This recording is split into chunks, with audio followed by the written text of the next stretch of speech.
Mr. Minister, please. Welcome to the press conference on the occasion of the visit of Greek Foreign Minister Nikos Dendias.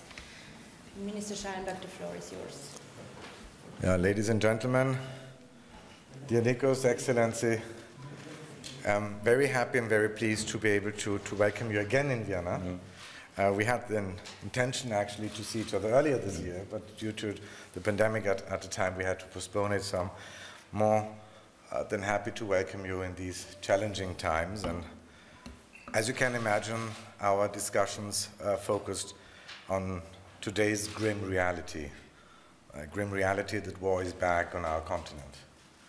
And I believe that we, Austria and Greece, are fully united together with our 25 other colleagues within the European Union to clear and unconditionally condemn this attack, this brutal attack on a neighboring country, the violence against civilians, and the reported breaches of possible international humanitarian law.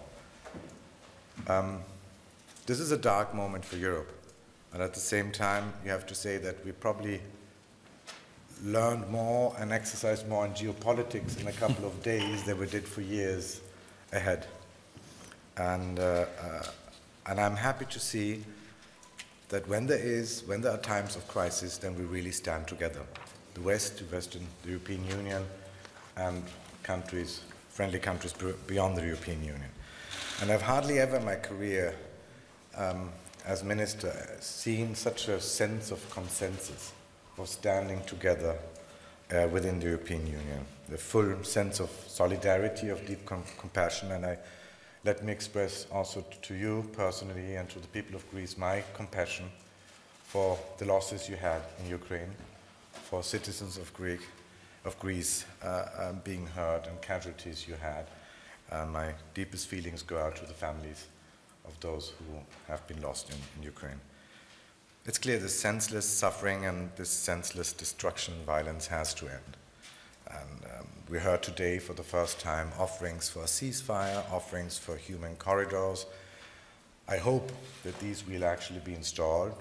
We want to see a situation where civilians can leave the cities and humanitarian aid can get into the cities.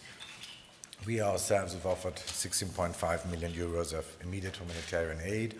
We have offered supplies, and we will offer shelter to the people from Ukraine fleeing the country.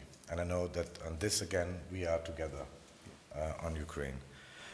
And we have obviously not talked only about the Ukrainian issue because that might be the current focus on the front line, but we are both neighbors to a region which is very dear to us, the Western Balkans. And we have to be very watchful of what is going on there.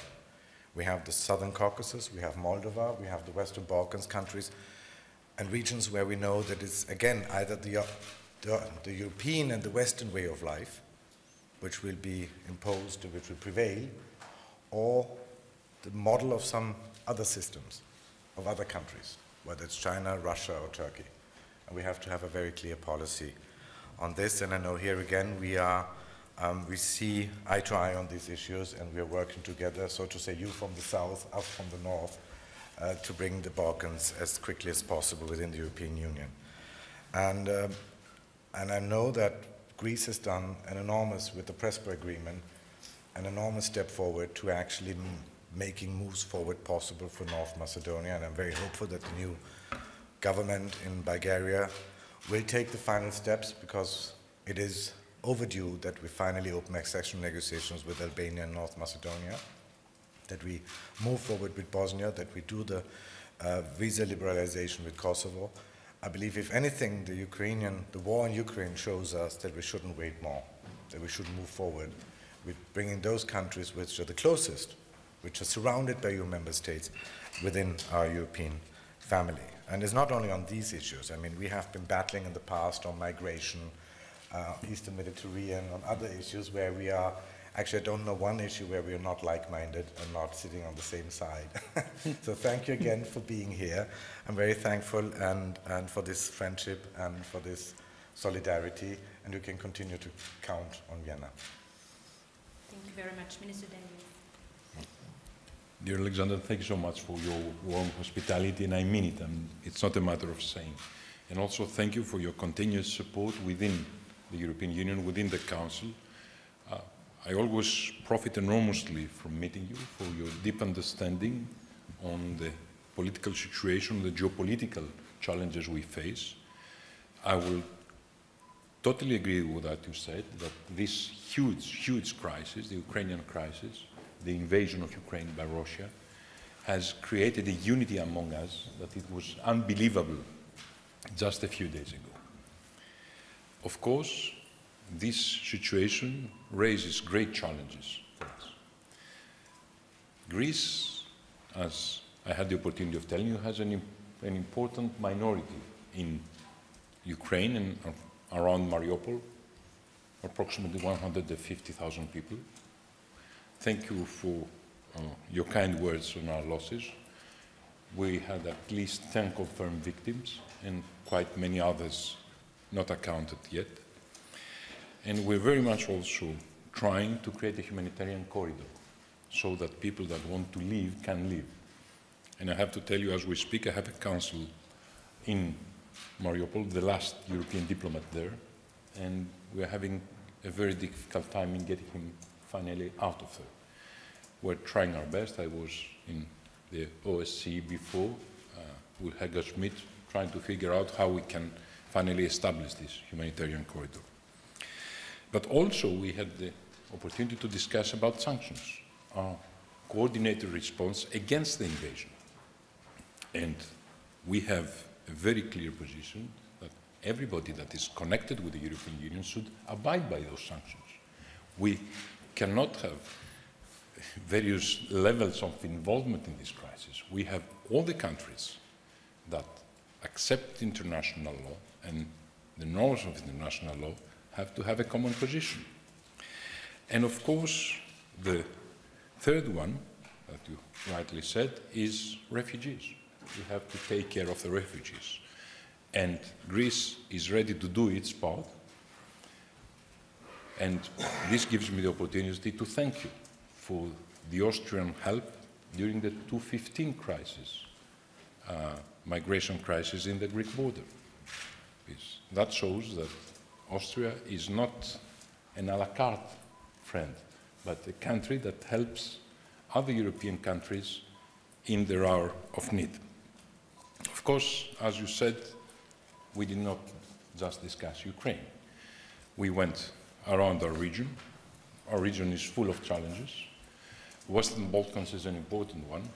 Thank you for so openly subscribing to the European agenda of the Western Balkans.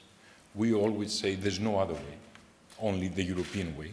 If we don't give the hope of European membership to the countries of the Western Balkans, these societies will, in my humble opinion, be victims of temptations coming from other powers. And thank you for really your deep understanding also the challenges presented by Bosnia and Herzegovina. We have to work there together, as well as to try to finalize the agreement so that negotiations between Albania and North Macedonia finally start. Last but not least, we discussed Southeast Mediterranean. Of course, the Ukrainian situation covers it all up, but challenges are still there. And again, I'm grateful that you have always been helpful and have always been a positive voice in the Council supporting, not us, not Greece, not Cyprus, but international law. And I'm always saying that Austria, a landlocked country, has subscribed to UNCLOS, the international law of the sea. Why? Because Austria understands that unless we have rules, there's no other way. When at the same time, countries that have a huge coastline do not subscribe to the UNCLOS. So, thank you so much. It was a great pleasure to be here in Vienna in these challenging times, and may I express the hope to see you in Athens soon. Thank you so much. Thank you very much. Thomas Schmidt, bitte. Thank you. Thomas Schmidt, Austrian Press Agency. Two quick questions for both ministers, please, if I may. As we speak, US President Biden is expected to announce a general energy import ban for Russia as a further step in sanctions. Do you think an oil and gas embargo from the EU against Russia could be feasible even if it would be only phased in or step by step? And secondly, should Ukraine be granted EU candidate status even if accession takes a long time? Thanks. On the issue of energy imports from Russia, I believe the situation for the United States and for Europe is quite different. We are not only a neighboring region, we are dependent partly for the energy production, most member states of the European Union, even to a higher degree than Austria, for production of energy. And yes, I am aware that to a certain degree within private industry there's already an embargo taking place because some are pulling back, insurance companies are not insuring anymore, banks are not offering credit lines. So there is already a movement taking place. But we have to remain realistic. From the Austrian point of view, I say we cannot exclude anything. We haven't excluded SWIFT. We always said, from my point of view, Nord Stream 2 would not be part of the sanctions. It wasn't. It didn't become part of the sanctions. But it happened what I announced, that we didn't give the permit for Nord Stream 2 to get operational. And I believe we are not at the end of the line of what kind of sanctions we will adopt. We are currently working on the fourth package. And I don't want to prejudge the discussions on this package.